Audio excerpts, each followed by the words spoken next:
Buenas tardes. El día de hoy vamos a presentar la lectura, la flotación de los cuerpos y la eliminación de las contradicciones. El grupo se conforma por Yasmín Hernández, Roger Ramírez, Jimmy Muñoz y quien les habla, Laura Neira.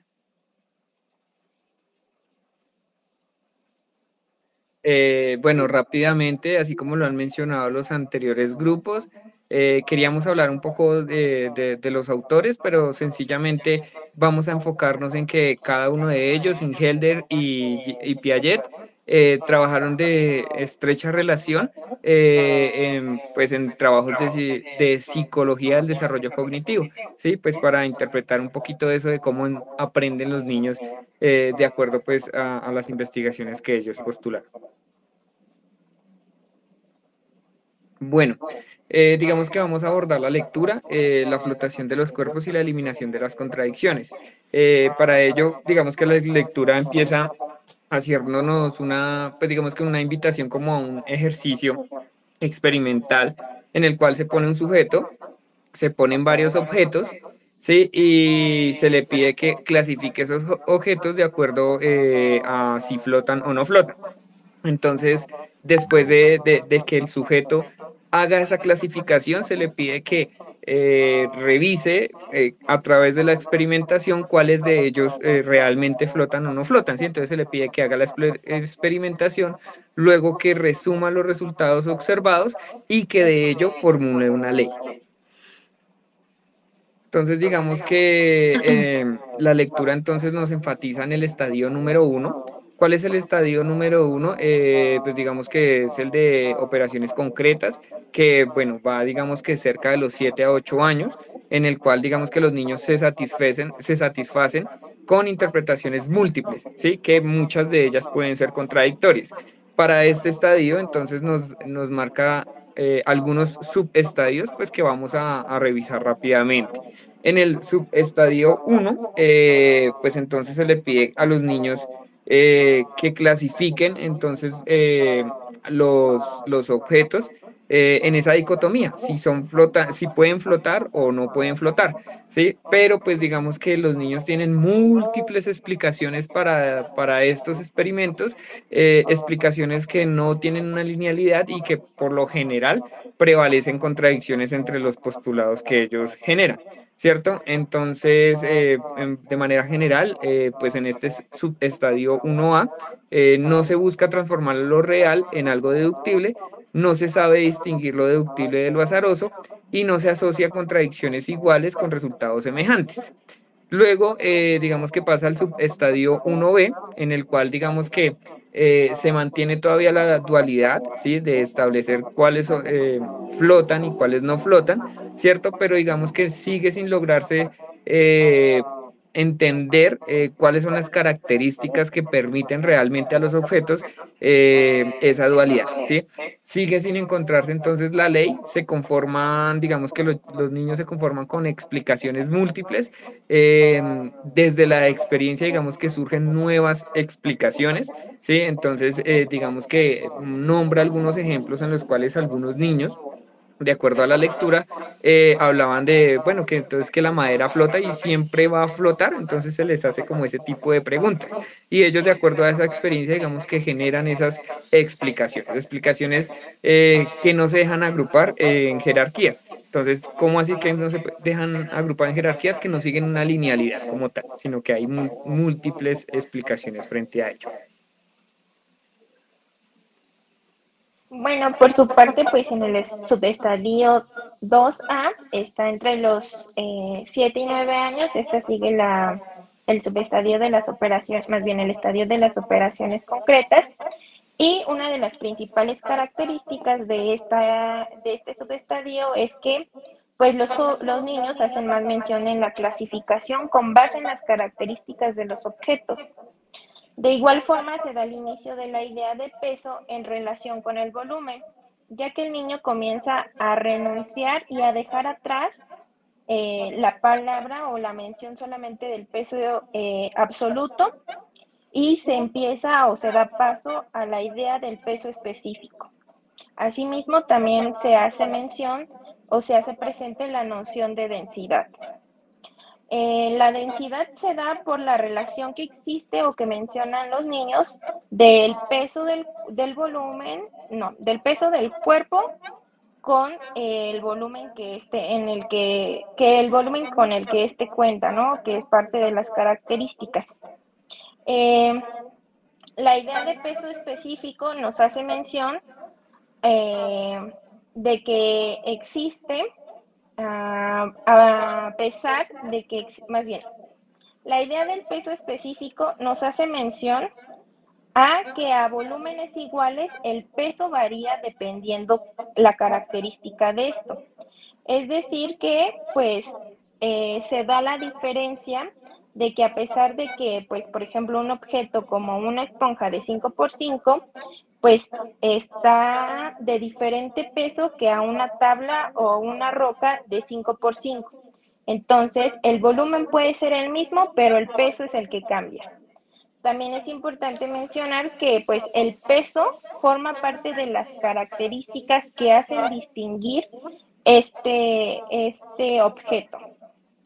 En el subestadio 2B, pues nos hacen mención pues que principalmente en esta pues están emergidas ahora las comparaciones.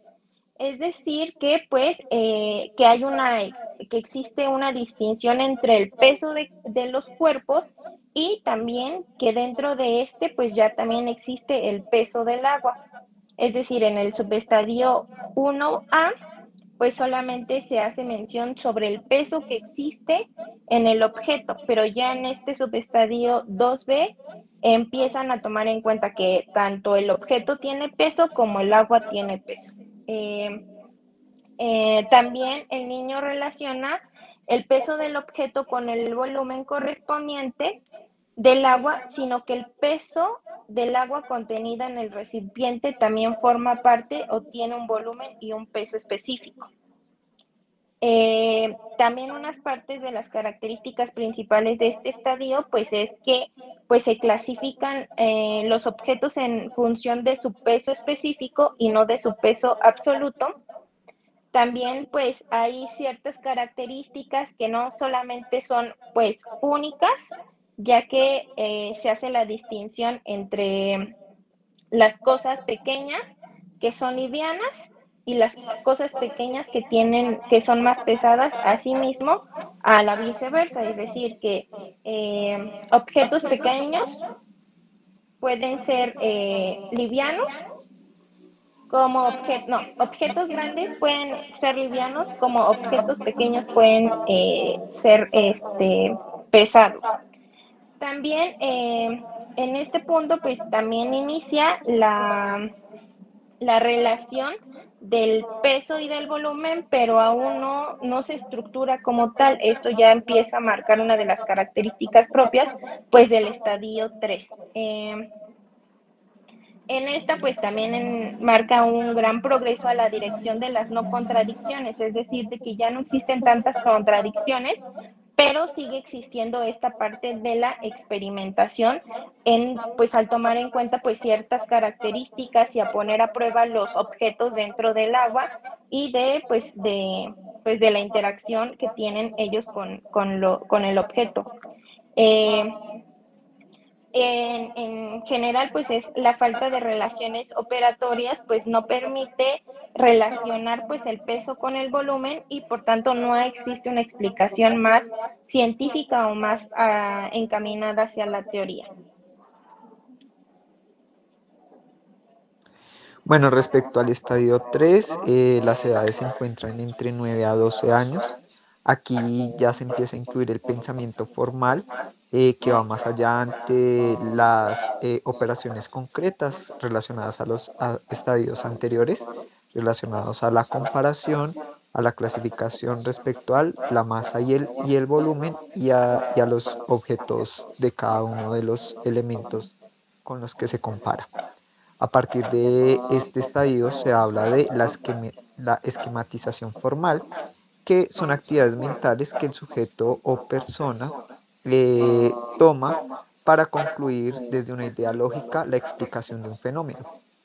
Aquí en la lectura nos menciona la comprensión de la conservación de la densidad al igual que la del volumen, es decir, ya se empieza a hablar de otras posiciones complejas para darle sentido y explicación al fenómeno densidad y a lo que se quiere llamar volumen.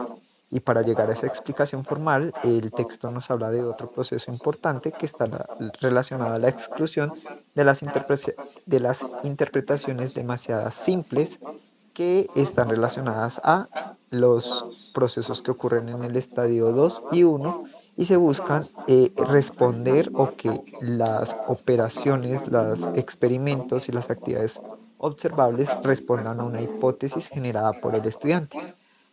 Allí esa respuesta debe ser coherente a lo que se propone a partir de la hipótesis y de lo que se pregunta a cada estudiante. Siguiente. A partir de lo anterior, la lectura habla de 3 preguntas o 3 puntos del estadio 3 para poder desarrollar y que se cumpla este estadio. La primera pregunta es: ¿de qué modo son descartadas de entrada las hipótesis admitidas hasta entonces? Y allí es donde el sujeto descarta a partir de entonces, sin verificaciones, las hipótesis demasiado primitivas o simples, mientras verifica cada vez más la hipótesis superior o la hipótesis planteada. Entonces aquí en el ejemplo mencionan a 3 estudiantes que, más de hablar de los pesos absolutos o de los volúmenes del agua o de los objetos, se van más allá a preguntarse por qué ocurre esto. En este caso, cuando se habla de peso absoluto, Fran dice que, por ejemplo, la madera puede ser pesada y sin embargo flota. Entonces intenta ir más allá lo que es densidad y flotabilidad. Y por el otro lado, Alan y Mal descartan comparaciones de volumen relacionadas, por ejemplo, al volumen del agua del recipiente, sabiendo que esta no le va a intentar explicar la densidad de los objetos que flotan allí. Para eso se utilizan 3 puntos para explicar esto. Lo primero es cuando P a la afirmación y a Q cuando se descarta esa comprobación. Entonces aquí, por ejemplo, de lo que hablábamos del volumen, ¿sí? Es que P más que se descarte, es que ya está incluida en P. Entonces aquí cuando P y está esta línea en forma de cursiva, es que esta la descarta porque ya está incluida en P.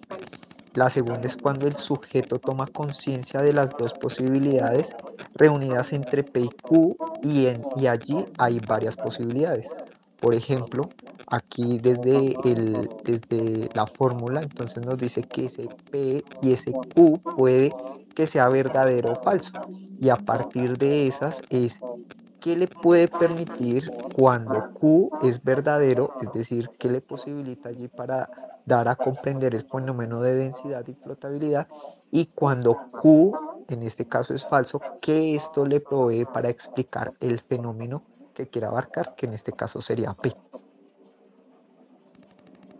Por último, nos habla que el sujeto, además de retener estas, empieza a buscar combinaciones con las que se encuentran allí que son verdaderas. En este sentido, incluir a P y Q nos dice si P es verdadero y Q es verdadero o falso, o si P es falso, entonces cómo Q verdadero y falso le puede aportar a las explicaciones.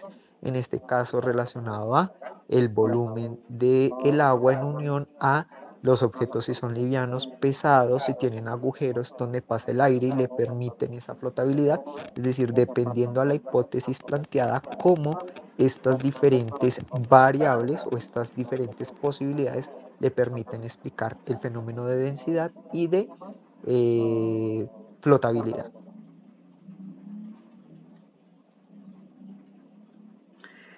Bueno, entonces, con respecto a la segunda pregunta que se plantean los autores para analizar el estadio 3, encontramos de qué modo se las arregla el sujeto para construir hipótesis nuevas.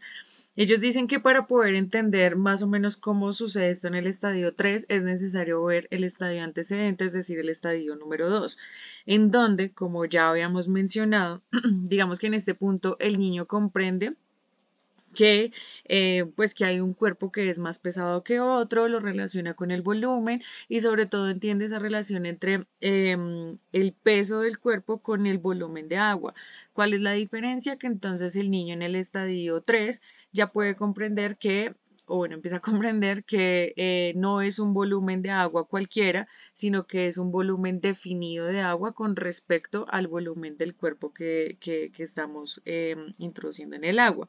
Entonces, más o menos ellos lo empiezan como a sintetizar este estadio en que el niño empieza a hacer una generalización de la forma en la que empieza a pues hacer esas comparaciones, entendiendo pues sobre todo lo del volumen del agua y las diferencias que puede interpretar con respecto al niño en el estadio número 2.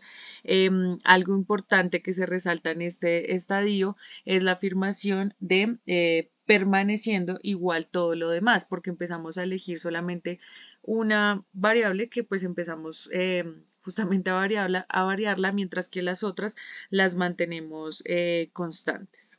¿Sí? Entonces, acá en este caso nosotros encontramos unas nuevas conjunciones o unas nuevas determinaciones en donde encontramos que P es la afirmación de que de que un objeto dado flota. La virgulilla significa la negación, entonces tenemos la negación de P, que significa que la afirmación de que no flota justamente. Q significa la afirmación de su igualdad de volumen con una cierta cantidad de agua. R, la afirmación de que es más liviano que esta cantidad de agua. Y la virgulilla de R, la negación, que es decir, la afirmación de que es más pesado. Entonces encontramos unas relaciones en donde primero está P, es decir, como habíamos dicho, la afirmación de que un objeto dado flota, que está en una intersección con Q, que significa que, bueno, lo relaciona con la igualdad de volumen con esa cantidad de agua, ¿sí? Recordemos que en este estadio ya definimos un volumen establecido de agua con relación al objeto o al cuerpo.